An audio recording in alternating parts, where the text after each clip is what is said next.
About History series, Koxinga's Fate and the Modern History of Taiwan. Welcome everyone to this explainer. Today, we're unpacking a really gripping tale.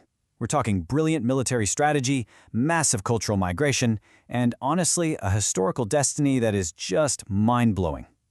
We're looking at a Zheng Chenggong, a figure you might know in the West as Koxinga, and his monumental campaign to expel the Dutch from Taiwan back in the 17th century.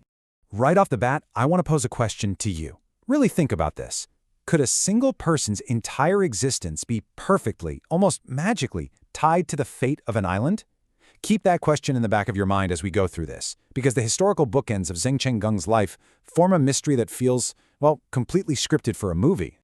Let's dive right into this eerie coincidence. In 1624, the Dutch occupied Taiwan. Well, that exact same year, Zheng Chenggong was born. Fast forward to 1662, Zheng successfully expels the Dutch from the island. And then, merely months later, he passes away. I mean, his lifespan literally mirrors the exact duration of the Dutch occupation. No way, right? To understand how we got from point A to point B, we actually need to rewind slightly. Section 1. Roots of a New Era. Before we even get to the battlefields, we've got to realize this wasn't just some standard military invasion. It was the transplantation of an entire community. Over 300 youths followed Zheng from Fujian over to Taiwan. Among them were key officials, guys like the logistics officer Chen Yugui and the soldier Li Sheng. And they didn't just bring weapons, right? They brought their spiritual anchor, the god of medicine Bao Xingdadi. They set up settlements in areas like Tainan's Suijia and Zhengzhou, and what's really incredible is that even today, centuries later, 2,000 to 3,000 descendants still hold these vibrant martial-style temple festivals to honor those very roots. So, the absolutely crucial point here is that Zheng's military movement acted as the ultimate catalyst. It sparked this massive phenomenon known as the Tangshan crossing to Taiwan. We're talking about a sweeping agricultural and cultural migration that fundamentally shifted the demographics and the cultivation of the island. But, as you can guess, bringing over a new population was anything but easy. Section 2. The Tide Turns. Okay, picture the immense pressure Zheng's forces were under. It's desperate. On one side, his army is literally starving, stomachs completely empty, enduring severe disease and just brutal conditions. Meanwhile, on the other side, barricaded safely inside Fort Zeelandia, the Dutch forces are suddenly cheering. Why? Because a Dutch reinforcement fleet just arrived, bringing them fresh supplies and a massive morale boost. Zheng was in total crisis mode. If he didn't repel these reinforcements, his whole campaign was basically going to collapse. But, against all odds, history pivots. On September 16th, in the inner sea of Taijiang, a desperate, hungry Zheng army clashed with this newly supplied Dutch fleet. And to the absolute shock of the Dutch soldiers watching from the fort, Zheng's forces actually managed to strike the reinforcement ships. The ships catch fire, and the surviving Dutch reinforcements essentially abandon Fort Zeelandia, fleeing Taiwan entirely. Talk about a real game changer. Section 3. A Father's Tragic Fate. Now, just as a military victory actually seemed possible, a profound personal tragedy strikes. While Zheng was busy besieging the Dutch, geopolitical movements on the mainland caught up with him. In late 1661, the Qing dynasty, who were absolutely enraged by Zheng's continued resistance, executed his father, Zheng Zhelong, along with his entire family in Beijing. Zheng didn't even get this horrifying news until January of 1662. Historical records tell us he stomped his feet, gazed toward the north, and cried so deeply into the night that he couldn't even speak. Historical accounts describe the scene perfectly. The entire army wore white mourning clothes, Taiwan's first massive memorial ceremony. Just imagine that cinematic, somber visual for a second. An entire army, laying siege to a European fort, dressed head to toe in white mourning garments.